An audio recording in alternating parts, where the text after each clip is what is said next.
Síðdegisútvarpið á Rás 2. Allan heim í dag hefur Steve Jobs, eins mesta frumkvöðuls og uppfinningamanns okkar tíma, verið minnst í dag. Jobs annar stofnandi Apple samsteypurnar. Hann lést úr krabbameini í brisi í gærkvöldi 56 ára. Sýn hans og uppfinningar hafa breytt lífi jarðarbúa til frambúðar. Here's to the crazy ones. The misfits, the rebels, the troublemakers, the round pegs in the square holes, the ones who see things differently. They're not fond of rules, and they have no respect for the status quo. You can quote them, disagree with them, glorify or vilify them, but the only thing you can't do is ignore them, because they change things. They push the human race forward. And while some may see them as the crazy ones, we see genius. Because the people who are crazy enough to think they can change the world are the ones who do. I think you had to think really differently when you bought a Mac. And I think you still have to think differently to buy an Apple computer. And I think the people that do buy them do think differently, and they are the creative spirits in this world. They are the people that are not just out to get a job done, they're out to change the world. And they're out to change the world using whatever great tools they can get, and we make tools for those kinds of people. So hopefully what you've seen here today are some beginning steps that give you some confidence that we too are going to think differently and serve the people that have been buying our products since the beginning. Because a lot of times people think they're crazy, but in that craziness we see genius, and those are the people we're making tools for. Thank you very much. Það var Steve Jobs, en eins mesta frumkvöðuls okkar tíma. Steve Jobs hefur verið minnst allan heim í dag. Jobs stofnandi Apple samsteypunar lést úr krabbameini í gærkvöldi 56 ára og uppfinningar hans breyttu lífi jarðarbúa til frambúðar, og þarna heyrðum við honum.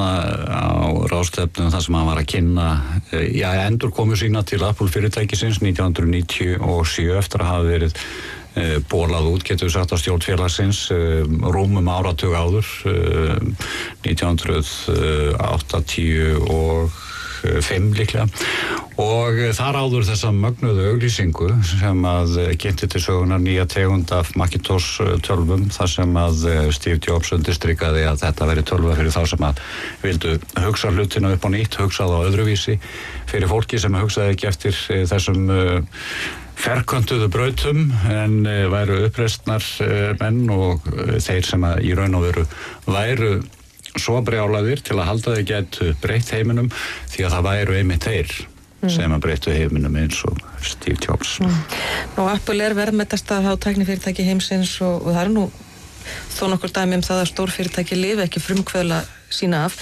en þeir eru komnir hingað til okkar til þess að ræða þennan merka mann, og hans afurðir Hjálmar Gíslason, framkvæmdastjóri Datamarket, og Steingrímur Árnason, fyrrverandi þróunarstjóri Apple á Íslandi. Velkomnir. Takk. Ég veit ekki að hann kærði sig kollóttanum þennan auð, Steve Jobs, hann sagði: ég kæri mig kollóttanum að vera ríkasti maðurinn í kirkjugarðinum. Ja, leggjast til svefns á kvöldi og hafa gert eitthvað meiri háttar er það sem að skiptir mig mestu, sagðan. Hvernig nú kannski svona bara best að minnast hans, Steve Jobs? Ætli það sé ekki bara réttast að minnast sem mannsins í rauninni sem að kynnti að mörgu leyti tölvutæknina fyrir almenningi. Margir af þeim hlutum sem hann hefur svona komið á markaðinn hafa tekið einhverja tækni sem var kannski ágætlega þekkt í þröngum hópi og komið því til okkar hinna.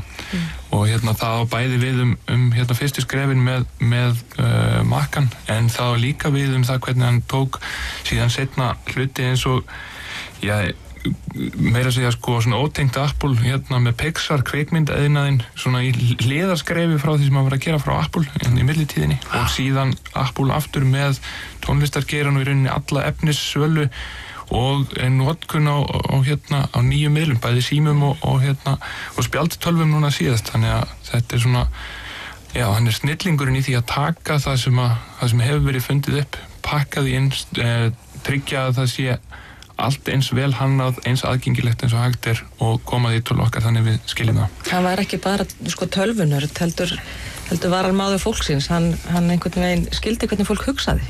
Já, þannig erum við að tala hann með alveg einstaklega mikla persónutöfra og útgeislun og það alveg ótrúlegt að við Hjálmar Báður og fleiri Íslendingar hafa nú notið þess heiðurs að fá að hlusta á mannin í beinni eða verið í sal þar sem hann hefur verið að halda kynningar.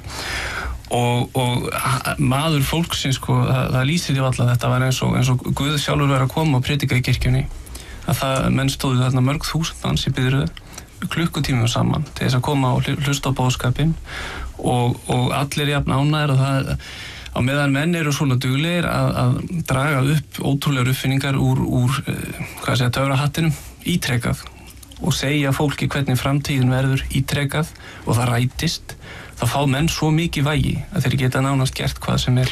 Það var dálítið magnaði með að sjá svona hvernig eftir að Steve Jobs var farin á stað aftur hjá Apple, hvernig hann náði ekki bara þessum sölum heldur eiginlega bara heimsbyggðinni, því að þetta var fjölmiðla viðburður, þetta var heimsviðburður í hvers skipti núna síðustu árin sem Apple kynnti nýja vöru.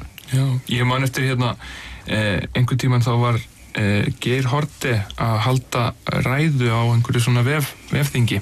Það var nýbúið að kynna iPhone til sögunar og þá sagði Geir Haarde, þetta var 2007, og sagði hann og nú eru meira að segja komnir símar sem geta spilað tónlist. Það var vegna þess að Steve Jobs hafði flutt innan boðskapinn. Símar sem hafði flutt tónlist voru búinir að vera til í áratug. Það var bara þarna með þessa miklu kynningar getu sem að hann og fyrirtækið hafði. Þá einhvern veginn var hann búinn að koma þessu meira að segja til forsætisráðherrans á Íslandi á örfáum dögum, einhverju sem hafði verið staðrind í áratug. Hvar myndu þið staðsetja Steve Jobs í svona tölvusögunni? Ég myndi nú eiginlega bara vilja ganga lengra en það. Ég held að við þurfum hreinlega átt okkur á því og því sjáum við nú hvað þetta vekur miklu eftirtekt, þetta andlát hans, að við höfum verið upplifað sögulega tíma. Við lásum Einstein í sögubókunum og börnin okkar og börn þeirra munulega sem Steve Jobs. Það einfaldlega þannig. Hann að því slíku kaliberi maðurinn. Ertu að segja hann sé eiginlega bara höfundur tölvusögunar? Hann einn þeirra, svo sannarlega, einn frumkvöðla í einkatölvugeiranum og hefur, eins og Hjálmar bendir á, pakkað inn öllu mögulegu inn í þessa snjallsíma og spjaldtölvur á þann hátt að almenningur getur notið þess. Þetta er alveg ótrúlegt hvernig þeim tekst alltaf að búa til vöru sem nánast hver sem getur notað. Með 3 ára barn sem sleppir ekki iPadinu mínum og þetta er bara, já, þetta er bara ótrúlegt og ég vil bara staðsetja hann algjörlega þarna sem einn af upphafsmönnum tölvubyltingarinnar og bara sem uppfinningamanns. Við erum bara að hann verður bara í kaflanum með Einstein og Edison og þeim. Þessi fólk kannski veit ekki af því að það sér bara eitthvað forstjóri Apple. Hann í rauninni samkvæmt íslensku skilgreiningunni hefur ekkert verið forstjóri Apple þannig séð. Hann hefur verið leiðtogi fyrirtækisins. Í Bandaríkjunum ertu með rekstrarstjóra sem eiginlega framkvæmdastjóri svona stóru fyrirtæki og það er maðurinn sem er forstjóri í dag, Tim Cook. Þannig að það kannski breytist ekkert rekstrarlega á næstunni hjá þeim hvað það varðar.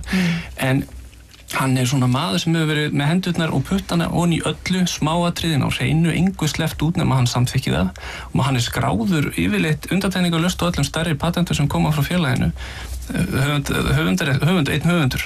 Þannig að hann sannarlega tekur þátt í þróun og hönnun alla leið. En hvað þá með, já. Ef það er eitthvað sem hann hefur verið gagnrýndur fyrir þá er það einmitt þetta að það er erfitt að vinna með honum vegna þess að hann hefur svo sterkar skoðanir á því hvernig hlutinir eiga nákvæmlega að vera og er svo rosalega duglegur að segja nei. Fólk mokar í hann hugmyndum og hann lýsti einu sinni hlutverki sínu sem svo að hann væri stoltari af þeim hlutum sem hann hefði sagt nei við og fyrirtækið væri ekki að gera heldur en því sem það væri að gera. Það segir nú eitthvað. Það segir líka heilmikið hvernig fyrirtækið, hvernig því vegnaði og kannski þær vörur sem komið frá því þegar hann var ekki þar.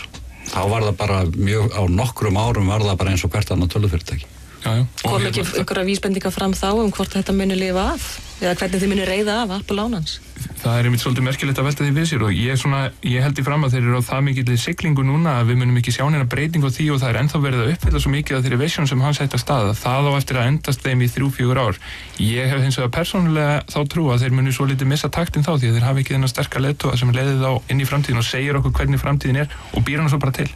Það rétt þetta með leiðtogan. Það í rauninni gapandi skortur þarna á leiðtoga með þessa útgeislun og ég velti því nú fyrir mér fyrir árið síðan hver á nú að taka við þessu öllu saman og komst það niðurstöðu að það yrði Tim Cook og það yrði að vera hann en það engin annar, engin af þessum mönnum sem hann hefur kallað til á kynningum sem hefur viðlíka útgeislun og maðurinn og þeir eru auðvitað í vandræðum til lengri tíma. Hins vegar eru þeir mjög meðvitaðir stjórnunarstílinn og kúltúrin hvað hann mikilvægur í svona stóru félagi og þeir hafa gert eitt sem ég held að sé algjört einsdæmi. Þeir hafa sett upp háskóla innanhús sem heitir Apple University þar sem þeir hafa skrásett ákvarðanir liðina ára og af hverju og hvernig og eitthvað og ef þú ætlar að fara að vinna þarna sem stjórnandi þá eru þú gjörsamlega að fara í gegnum þennan skóla. Það er akkur það. Þú varst þarna sem þróunarstjóri á sín tíma hjá Apple á Íslandi. Komstu nálægt þessum kultúr og honum sjálfum? Já, ég var nú sendur út þarna í nokkur skipti og eitt skipti var ég nú að vinna þarna út í Cupertino í höfuðstöðum Apple og í tengslum við stýrikerfi sjálf og það nú einhvern veginn þannig að ég mætti honum hann á þröngum gangi og þetta var nú bara svona eins og að rekast á David Bowie, þú veist ekkert alveg hvað þú ætti að fara að segja sko.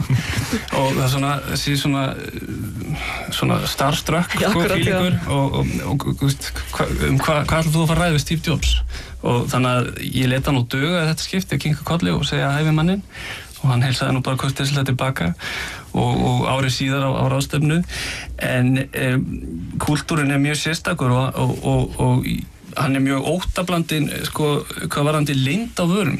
Ég var til dæmis sendur einu sinni til Parísar til þess að handteikna íslenska staðinn í iPod þegar ég fyndi og þar vorum við læst inni þannig að einhverju 12 sérfræðingar eitt í Tyrklandi og eitt frá Gríklandi og voru læst inni án internets og máttum bara taka með okkur sko, flakkar eða lausan harðan disk með gögnunum og við máttum ekki taka neitt auka með okkur tilbaka og ekki neitt og þetta var að fyndi að því að ég týnt töskunum minn á leiðinu út þannig að ég var líka, ég ból allan tíman að það fangavistin var mjög spes en og það kom þetta maður sko með einhvern kóða frá þeim hluta stýrikerfin og það því að það var ekki nettenging þá kom hann með sko í skjalatösku og hann var handjárnaður með hana innanhús og því þetta voru vöru sko bæði Mac OS 10 og iPod sem voru ekki komin út næsta kynslóð af því að helsta markaðstrixi hjá Steve Jobs hefur verið hið óvænta að geta dregið upp ekki kaninu úr svarta hattinum heldur kappakstursbíl og það vissi enginn af því sem hérna verið 3 ára ná já og þeir eru í miklu vandræðum í dag því þeir eru að framleiða svo mikið í Kína og þetta er svo stór framleiðsla að það lekur núna og nú voruð oft út myndir af varahlutum eða pörtum af símum áður en þeir koma á markað. Það hefði alltaf báðir átt Apple eða Mac tölvur? Nei, fyrsta tölvun hins vegar sem að ég kynntist með mús og grafísku viðmóti var hjá afa mínum þegar hann keypti fyrstu Macintosh tölvuna á sínum tíma. Síðan var ég villuráfandi söður í áratug þangað til ég kom aftur. Hver er merkasta uppgötvun Steve Jobs? Getið þið nefnt hana?